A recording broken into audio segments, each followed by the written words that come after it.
Very, very nice attendant let me through, so we didn't get all Breaking Bad. No, she's like, that's okay, don't worry about it. And so this was the wrong one, so I have to find out. I'm gonna have to call. These can be a little difficult at times. I have to call them and find out. Like a really nice hospital. My sister actually worked here when she was a beginning nurse, and I believe met her husband, or second husband here, who was I'll just say first responder. But it's a circle. It's a circle that goes through here roundabout, and that's what she mentioned. And she also mentioned flagpoles. So I'm thinking this would be a good rendezvous point. And it sounds like she's a worker. I don't know for sure if she's like a tech or a nurse or anything like that. But my sister worked here, and then she worked at Harris Methodist. And so, oh, there she is. Okay. Thank you so much for meeting me. I appreciate it. Very nice. Thank you so much. I'll get this to you. I really appreciate it. Thank you. And I realized I was the wrong one. Thank you so much. Yes, thank you. Okay. Thank goodness. I mean, it's just part of it, you know. It's part of doing delivery, you know. It's like, you just have to go with the flow. The hospital ones, I gotta tell you, are probably gonna be the most difficult, other than the airports. The airports, I did a lot of that with Grubhub, and the airports are a little difficult too. If maybe a little bit, maybe, I'd say about the same. I'd say they're probably about the same. But a lot of times, if you just tell them what you're doing, you know, they'll comp the ticket. The airports won't, though. You know, if you're in there for too long, especially if you're doing Uber rideshare or something, you can't like sit in there for too long. But she was very nice, so that one worked out. All right, so we're gonna continue on. I absolutely love filmmaking. I love being on stage. I love acting. I love the real cinema stuff that goes all the way back to Orson Welles, to Martin Scorsese, to, you know, Ingmar Bergman. I won't throw that in. Ingmar Bergman, Martin Scorsese, all the way to, I mean, and also Ingmar Bergman, Alfred Hitchcock, and then Martin Scorsese. Again, trying to get the order right. To David Lynch, to all the great filmmakers, the Coen brothers, all of that stuff, okay? I love it all. I love filmmaking. I absolutely love delivery. I just have to tell you the truth. And let's say if Hollywood called me, Paramount called me in the next couple of days, or got a hold of me, or let's say emailed me or something, okay, something crazy, I would definitely return back to this wonderful vlog eventually, and miss you guys terribly if something did happen. Because I am writing a werewolf screenplay. I love writing. I started writing at 17, and I started acting at 17. And I've been doing it ever since. I've done more than 50 plays. I love theater. I love stage. My dream one day is to open my own theater too, you know, and have some people help me manage it, and have acting classes and all that wonderful stuff. But I would definitely just be waiting to come back to drop food off at your doorstep. I don't know why I like doing it. I know that my first daughter, she liked bringing food over to people. And Lizzie is what I call her. She loved bringing food over to people. And my son's very creative. And my second daughter, I know she smiles a whole lot. I know she's a smiler. She likes to smile. She reminds me, and I hate to say this, but she reminds me of a lady that I met that was one of my guest acting teachers, known as Estelle Parsons, who won an Oscar for Bonnie and Clyde. I don't know why. She has kind of that rough kind of look that Estelle has, if you ever met Estelle. And I met her in an acting class with Ellen Burstyn, when Ellen Burstyn was riding off the fame of a little movie called Requiem for a Dream. And they both were speaking about acting, and Estelle Parsons. But something about my second daughter's, just the way her face looks or something.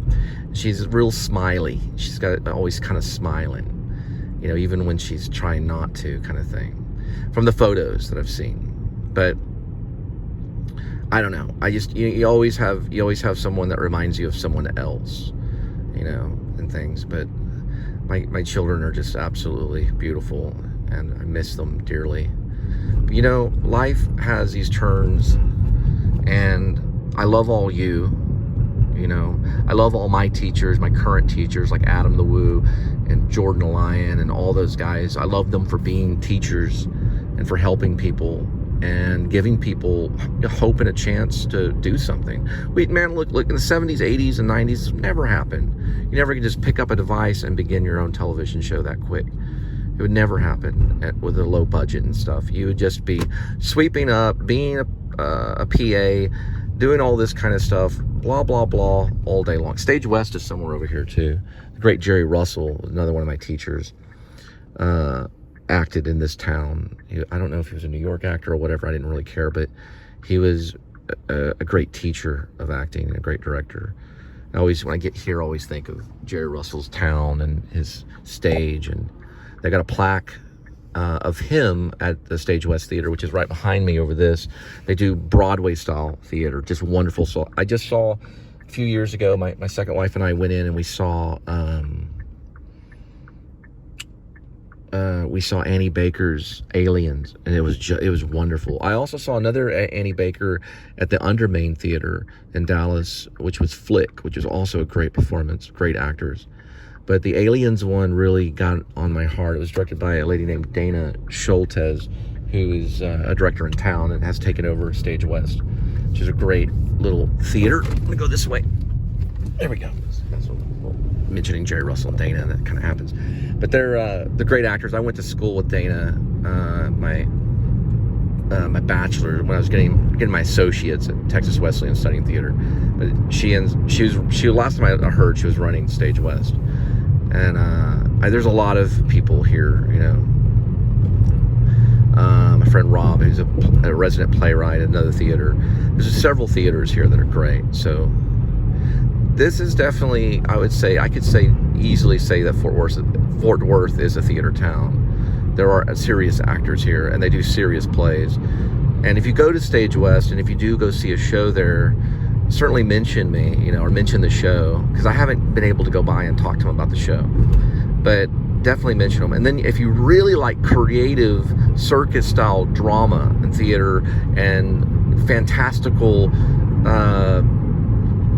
comedy and all of that stuff, dealing with mimes and pantomimes and clowns and puppetry, you want to make it to Hip Pocket Theater. And this says, exalt the Lord our God and worship. Got to go out to Hip Pocket to see the clowns and the mimes. I worked with them for several years and really got involved with mime. It's all run by a creative, brilliant genius known as Johnny Simons and his wife Deanne, and the two daughters, Lake and Lorca, who are really well known. Lake being connected with Julien Taymor and also Jacques Lecoq from France and working with puppetry, and then Lorca being a genius that worked with Uta Hagen. So I mean, you never know what town brings in great artists, and they really are. Look, I mean, you go to the theater, these film actors, these Hollywood big time movie actors will go to these theaters. You know, the rumor was William Shatner had showed up to Hip Pocket to see a show. I don't know if it was true or not, because they did a lot of alien stuff out there in Hip Pocket. It's an outdoor theater. But they go to these theaters and they're just envious, you know, because the actors have a simple life. They love the theater, and it's hard for film actors to get back to that. And usually they do it through Broadway, and they've got to deal with all the Broadway stuff.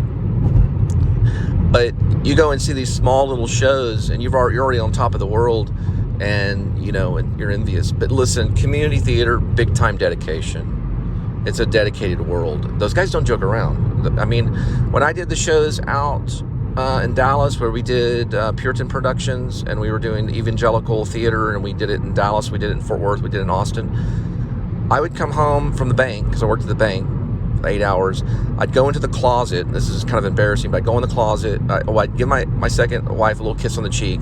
Then I'd go, I'll be back in, you know, just a minute. I'd go into the closet and I'd lay down in the closet for about 4 hours or so, taking small breaks if the kids start crying or something. And I just sit there and go over lines. That's what you do as an actor. You just go over lines. You go over lines, you go over lines, you go over lines. You have to know the lines second nature, or it does not work. You got to know, you got to be verbatim. That's part of the theater. or the whole show's at jeopardy. You know, they do have those kind of improv shows, you know, I don't know, the guys can go out there and blah, blah. But you have to, it's a dedication and honor to the theater, you know. And I miss that. I miss it. But it's a different type of show. We all have our own types. And when I see these vloggers and stuff, I'm just blown away, you know, by what they have created with these devices. Anyway, signing out. Show's not over yet. But signing out. I'll continue on. And we're at about 7:51. And we're dealing with about that on the 169-114. I don't know, I kind of speak my mind, so I tell you things that have been on my mind when I'm trying to write this crazy werewolf screenplay. Christopher Guest, for some reason, and I know he's doing Spinal Tap 3, or no, is it 2? Spinal Tap 2. The sequel to Spinal Tap, which Rob Reiner directed, and then Christopher Guest took over all his other films, some of my favorite comedies by far, Waiting for Guffman, Best in Show, For Your Consideration. For Your Consideration is almost sad. It's almost a drama. It's almost sad. Completely genius. Charlie Chaplin. Going back to Christopher Guest. When I saw, we made fun of Spinal Tap. I had a lot of theater friends come in high school and all this stuff. But I you know, Robin Williams would make me laugh. In his stand-up, Robin Williams would really make me laugh. Christopher Guest, he doesn't just make you laugh, he makes you wet your pants. It's violent laughter. I don't know if we're going to get funnier than that. Saturday Night Live can't touch him. And I don't believe his Wikipedia page. I don't know if it's fake or real. I can't tell. He's beyond method. And sometimes it doesn't even seem like there's a personality behind the personality that you're even seeing. You know, it's so real to a certain extent that you would not even imagine what maybe he would really be like, if that makes any sense. I don't know if that made any sense. I know he has a personality. He's not like, hello, I'm Christopher Guest, you know. Even that's personality, you know. Even if he's like, allow me to shake your hand, I'm Christopher Guest, you know. He's not Mark Zuckerberg. But what I mean is that there seems to be something blank, and then there's only this character that's there. It's almost like he's not there. That's what I meant to say. It's as if Christopher Guest is not there. It's somebody else. Like someone's moved into his spirit. And all his actors are just, everyone he works with is just brilliant. From Parker Posey to Bob Balaban, if I'm even pronouncing that right. Sorry, Bob Balaban. Did not know that you own Paramount. Sorry. Thought you were just a small-time actor, but I didn't know you were this genius Paramount owner. But anyway, Parker Posey, just great. You know, Waiting for Guffman, talking about, you know, I'm thinking, you know, coming up with this new type of blizzard, you know, it's a new type of blizzard thing. But the Waiting for Guffman, when Rob and I saw that, you know, it was a playwright friend I have of mine, because it was about the theater. You know, we saw that there was a magic to the theater, you know, and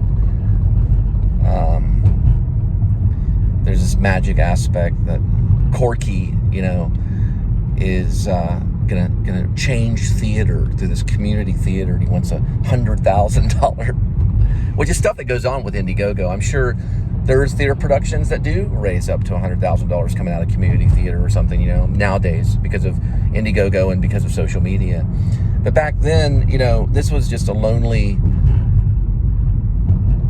fag hag that's out there in some small town, you know, excuse my language, but this, you know, crazy theater director that, you know, has this, you know, he talks like this, and he's like, you know, has this kind of little lisp, you know, and does all this stuff, and he's blowing in the actors' ears to get them to respond. But, you know, it's also the reaction, like with Eugene Levy, and, you know, the helplessness of these small town supposed dreamers, that there is kind of a drama to it. So it's not Saturday Night Live comedy. there's a drama behind all of Christopher Guest's stuff, even For Your Consideration, where it's dealing with B film actors and an indie film. I was thinking about it almost all day, like Home for Purim, you know, Home for Thanksgiving has changed, you know, and they didn't win the Oscar, you know, it's absurd, you know, that they were not even mentioned, you know, about one guy or something, you know. And the lady's got collagen in her lips, and there's so many of the actors, so many. But you know what's also funny too about Christopher Guest and the Best in Show, of course, you know, the accent that he's doing, you know,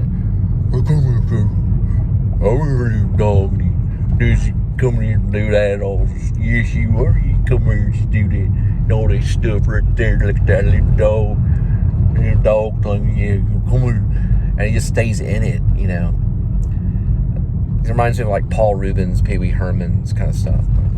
Then there's, you know, and then I look up on Wikipedia, he's like involved in Parliament, and he's English. I'm like, there's no way, but you know, he probably is. And then another thing that's funny too is, you know, well, anyway, reversing back to Spinal Tap, or This Is Spinal Tap. You know, that was the #1 movie that was quoted in high school, and it's like a rock star comedy, you know. And now he's older. I'm sure he's older. I mean, I know he's older. Of course he's older.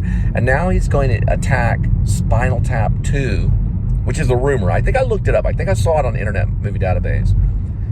You know, it would be funny, though, if that was nominated for, like, Best Picture. Everyone would be laughing. I haven't seen it, though. I think the reason why it's not is why For Your Consideration and all of those things are never nominated is because you can't really take them that serious. It's almost Saturday Night Live, but it's done in almost a drama. The one that had me crying laughing, though, is Mighty Wind, because of all the puns. You know, this wind's blowing you and blowing me. But there hasn't been a funnier actor, because he's an actor, of course, than maybe Charlie Chaplin. You know, that kind of beauty behind it all. But I don't know. I really seriously doubt that Christopher Guest will ever, you know, if Spinal Tap 2 would be nominated, it'd just be absurd. You know, it would be interesting. But, you know, For Your Consideration, I could have easily seen that nowadays, because of how the cinema is. We got a shot of the moon coming up. I'm sorry. Nowadays, I could see it maybe being nominated. We'll have to see Spinal Tap 2. Makes you kind of want to go.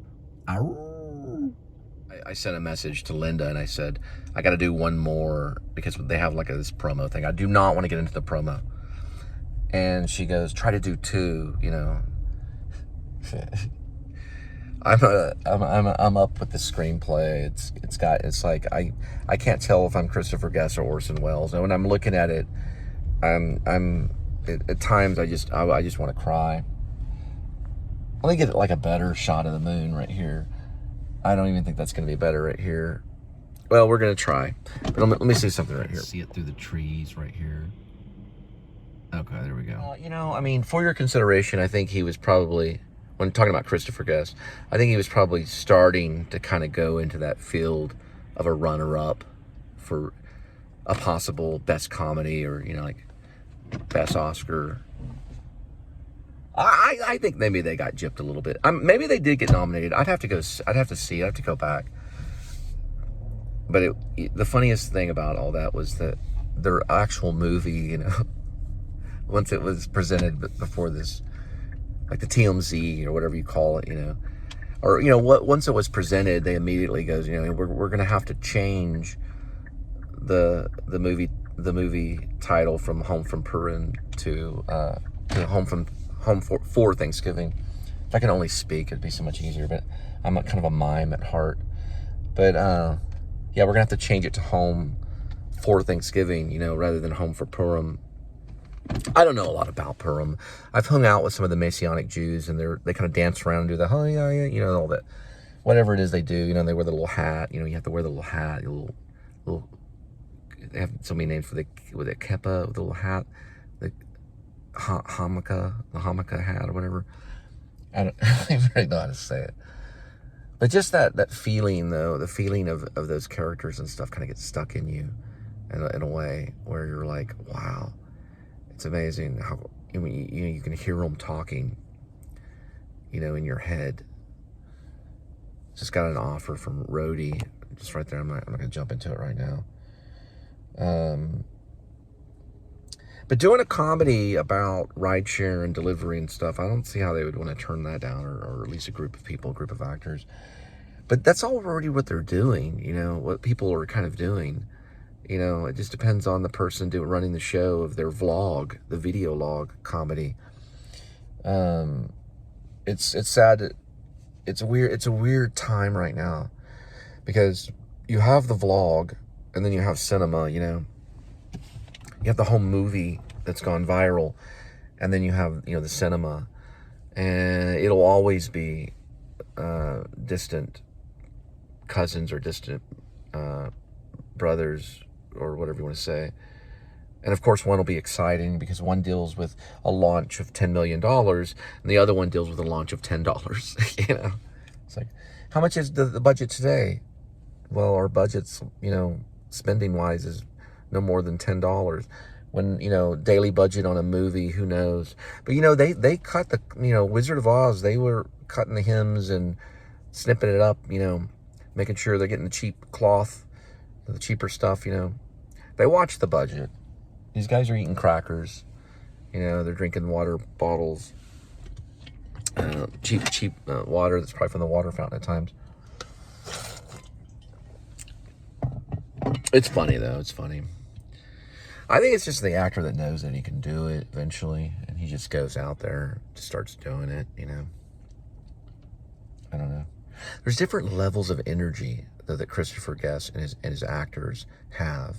You have like Bob Balaban, who's very even keel. It's very powerful. It can be very, very funny. And then you have, Eugene Levy, who's, got probably one of the funniest lines in history. I'm going to watch. I'm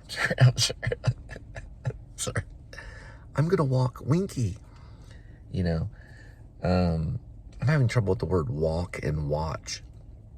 Walk and watch. Walk and watch. Watch and walk. Walk and watch.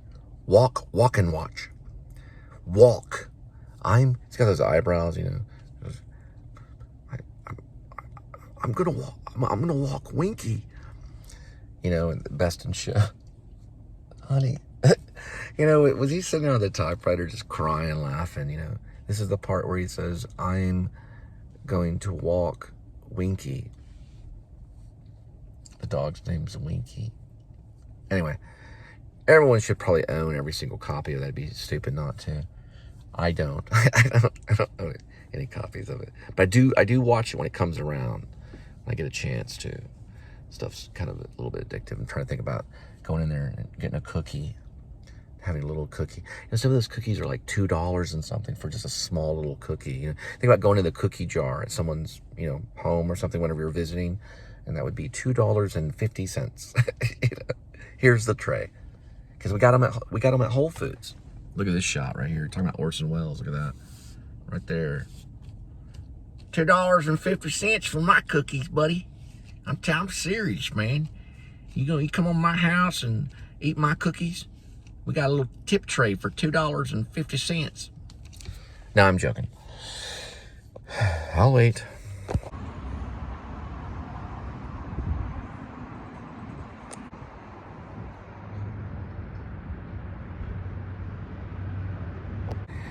Found one of them fake nickels. And if you look at it, it kind of looks like the moon. If you hold it right here. About the size of the moon.